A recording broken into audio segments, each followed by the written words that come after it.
Shockwaves and protests across the country after a leaked draft revealed that the U.S. Supreme Court could be gearing up to overturn Roe v. Wade, the landmark 1973 Supreme Court case guaranteeing abortion rights. Thanks for joining us for the News at 5. I'm Meg McLeod.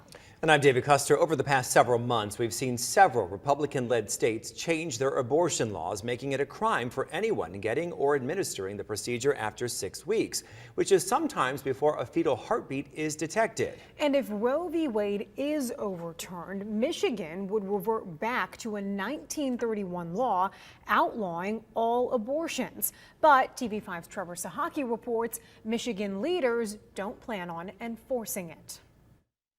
It's very shocking. It's very dramatic. It will be fascinating to see if they can figure out where the leak came from and why.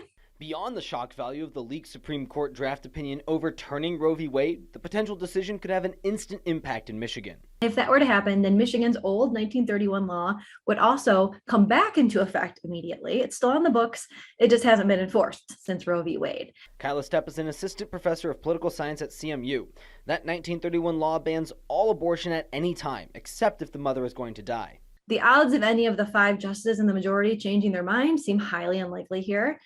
Especially now that it's been leaked. I can't imagine any of them will change their mind, but it's possible. She said if the draft opinion is the final opinion, it'll be up to states to decide their abortion rights. Michigan Attorney General Dana Nessel has already made her stance clear. I will not enforce this law because I think it will lead to further harm and further death of women in our state.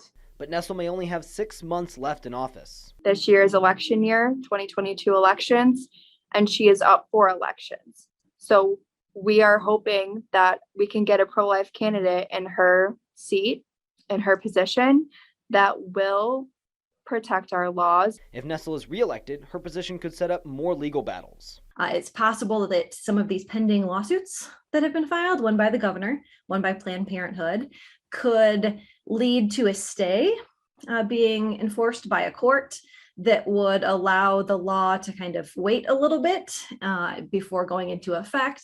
Stepp also said a decision on Roe v. Wade could impact other right to privacy cases in the future. Trevor Sahaki, WNEM, TV5.